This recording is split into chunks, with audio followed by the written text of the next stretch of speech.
We want to return to our lead story from earlier in the program about a family paying $520 a week in rent for a home in Papakura, which is currently on top of what is effectively a swamp. The house's stormwater pipes aren't connected properly, and so they send rain flowing directly under and around the home. It's been like that for at least 21 months. The entire time, Dawn Robbie, her partner Cameron, and their two girls aged 3 years and 10 months have lived there. The result is an unusable swamp for a yard, an ankle-deep swamp under the house, the moisture from which, when it rises, crumbles her uncovered polystyrene insulation, makes her home damp and mouldy, and as a result, her family sick.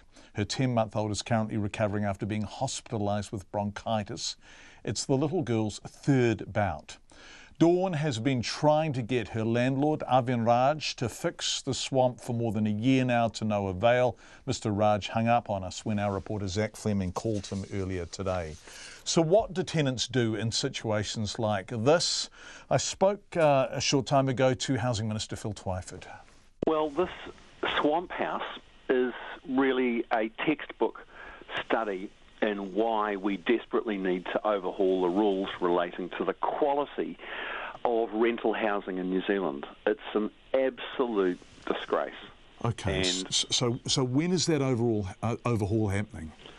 So very soon I'm going to release draft standards that will be implemented as part of the Healthy Homes Guarantee Act, which was the second bit of law that the new coalition government passed at the end of last year. And it's going to set minimum standards for heating, for insulation, for drainage under and around houses, for ventilation and for draft stopping. And the whole package is designed to ensure that houses can be maintained in a warm, dry state. And when will those minimum standards be enacted, enforced and be meaningful?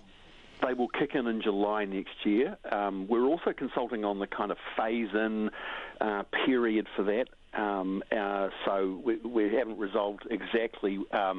For instance, one option is that we would require that every new tenancy agreement, as the tenancy turns over, the landlord will have to certify that the property meets these standards, or we could set a date by which the whole, all 600,000 rental properties have to be up to standard. So we're going to work that out through the consultation period. Or what? So from July next year, if homes aren't up to standard, what happens?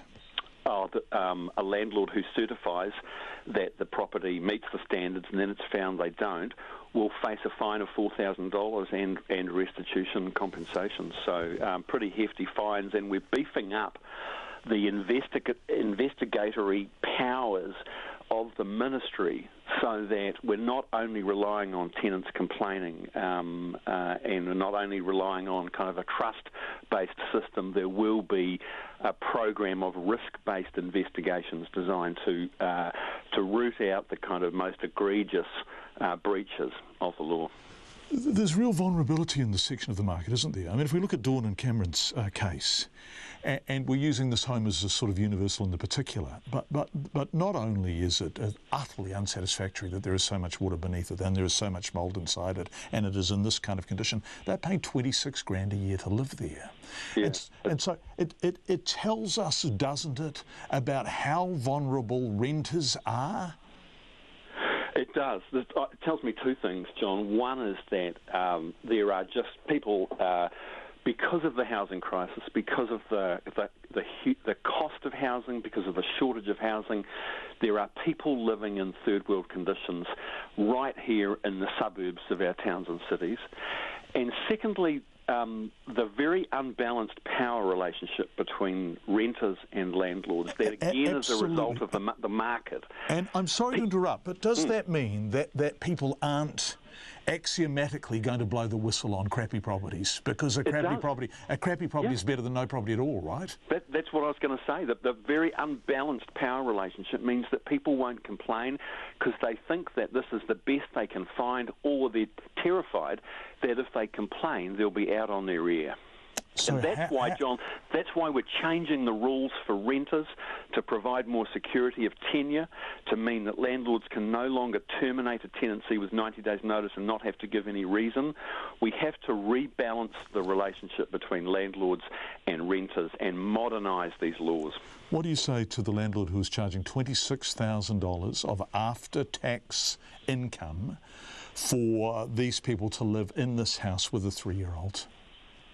Look to your conscience. Would you put your own son or daughter in a place like this? Really? Would you? And if your answer is yes to that question, watch out, because we're going to change the rules and you're either going to have to lift your game or get out of it. Phil Twyford speaking to us a short time ago.